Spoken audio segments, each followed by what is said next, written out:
नमस्कार दोस्तों, मैं हूं आंचल और आप देख रहे हैं the Bharat show. Social media से लेकर सड़क तक दिहाड़ी मजदूर, लिट्टी चोखा, बिहारी, भैया जी, इन्हीं सब शब्दों से नवाजा जाता है यूपी और बिहार वाले लोगों को। यहाँ तक कि कई साउथ के राज्यों में और महाराष्ट्र में हिंदी बोलने पर मार भी दिया जाता है। लेकिन बेचारे कभी भी सिंपैथी नहीं ले पाए। मतलब सबसे ज़्यादा अगर सिंपैथी मिलनी चाहिए तो बिहारियों को और यूपी वालों को मिलनी चाहिए। बेचारों को एक बिहारी 100 बीमारी, यूपी वाले भैया जी हैं, और भी बहुत बहुत तरीके से टारगेट किया जाता है। डिक्शन को लेकर टारगेट किया जाता है, भाषा को लेकर टारगेट किया जाता है, लेकिन वो कभी भी अभी तक सिंपैथी ले ही नहीं पाए। क्यों नहीं? क्योंकि उनकी आदत ही नहीं है भाई, वो विरोधी हैं। उनके अंदर एक क्रांतिकारी है, वो भावना भरी भरी हुई। अगर कोई एक शब्द कहता है वो 4 सुनाकर चले आते हैं। उनको लेना देना नहीं है कि तुम क्या बोल रहे हो, ये नस्लवादी वस्लवाद से कोई फर्क नहीं पड़ता। तुमने अगर उन्हें चिढ़ाया कि दिहाड़ी मजदूर, तो वहीं पर जवाब दे देंगे। तुमने उन्हें भैया जी चिढ़ाया, तुमने बोला कि अच्छा हम, मैं क्यों नहीं, तुम और दूसरा कौन, शाह क्यों नहीं। इन सब शब्दों से अगर कॉलेज में कोई कुछ बोलता है तो वहाँ पर रा और री करके जो तू तड़ाक करके बात करते हैं, वहीं पर हम काम तमाम कर देते हैं। लेकिन ये जो नॉर्थ ईस्ट वाले लोग हैं भाई, ये तो सिंपैथी कार्ड खेलने में नंबर 1 है। मतलब सारी लाइमलाइट ये ले गए। यूपी बिहार वाले तो पीछे रह गए। अरे भाई, साउथ वालों को भी इडली डोसा, और इधर गुजरात से लेकर राजस्थान, हिमाचल और हरियाणा, और सबको किसी ना किसी को खान पान और वेशभूषा को लेकर चिढ़ाया ही जाता है। अब पहाड़ियों को लेकर कहा जाता है कि नाक चिपटी हुई है, नेपाली लग रहे हैं, बहुत सारी चीज़ें। लेकिन ये कहना नहीं चाहिए। मैं बार बार ये कह रही हूँ, ये सब गलत है। किसी को भी अगर आपने अपने आप को सुपीरियर दिखाकर नीचा दिखाने की कोशिश करे तो ये गलत है। लेकिन यार, सिंपैथी जो मिलनी चाहिए वो हम यूपी बिहार वालों को मिलनी चाहिए भाई। लेकिन नॉर्थ ईस्ट वाले तो नंबर 1 है। अब देखो, एक बार फिर से चुम दरांग आ गई हैं और ये कह रही हैं कि देखिए, मैंने बहुत नस्लवाद झेला है। और मैं सच में बता रही हूँ, मैंने भी बहुत झेला है। जब मैं पहली बार कॉलेज में गई, डीयू में मेरा एडमिशन हुआ, तो मुझे डिक्शन प्रॉब्लम थी।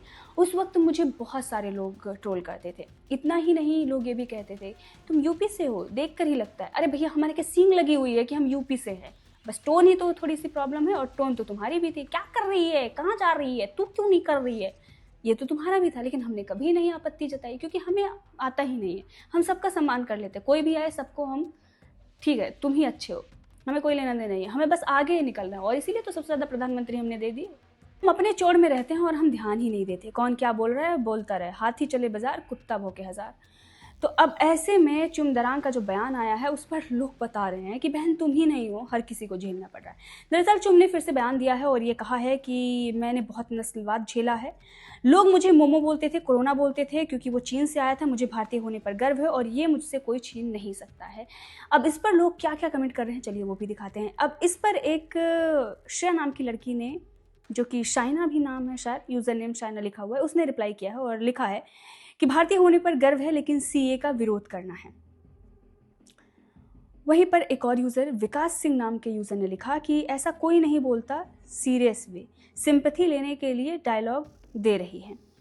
वहीं पर एक और यूज़र ने लिखा कि सबके दुख एक तरफ, इनके दुख एक तरफ। गांव में काले व्यक्ति का नाम कलुआ रख देते हैं लोग। एक बेचारे का हाथ कट गया गांव में तो सारा गांव उसे लूले बाबा बोलने लगा। रोज़ रोज़ एक ही रोना लेकर आ जाती है। बिल्कुल सही बात है भाई। यहाँ तो मैंने क्षेत्रवाद भी देखा है, जातिवाद भी देखा है। दूसरी जातियों को नीचा दिखाने के लिए अपनी जाति को सुपीरियर दिखाते हैं। क्षेत्र में भी भाई, मैं तो यहाँ तक देखा है मेरे नानी के यहाँ, और मेरे जो घर वाले हैं उनमें भी देखा है। नानी के यहाँ जाओ तो वो बोलते हैं कि वो सुपीरियर हैं, उनके यहाँ पर वो संपन्न है, उनके यहाँ डेवलपमेंट ज़्यादा हुआ है। और मेरे अगर दादी के यहाँ पर रहो तो वो बोलते हैं तुम्हारी नानी के यहाँ क्या है।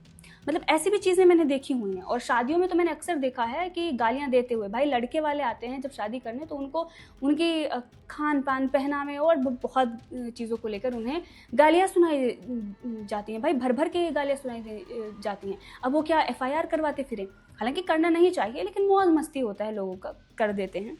अब देखिए, एक और यूज़र ने लिखा है कि नॉर्थ इंडियन ही ऐसा सब नस्लवाद करते हैं, साउथ के लोग साथ भी ऐसा ही करते हैं। अच्छा, इनका ये कहना है कि नॉर्थ इंडियन ही ये नस्लवाद करते हैं, साउथ के लोगों के साथ भी ऐसा करते हैं। भाई भाषा अगर उनकी ना बोलो तो पीट देते हैं, ये कौन करता है? पर ये सब करना नहीं चाहिए। हम भारतीय हैं और साथ में मिलकर रहना चाहिए।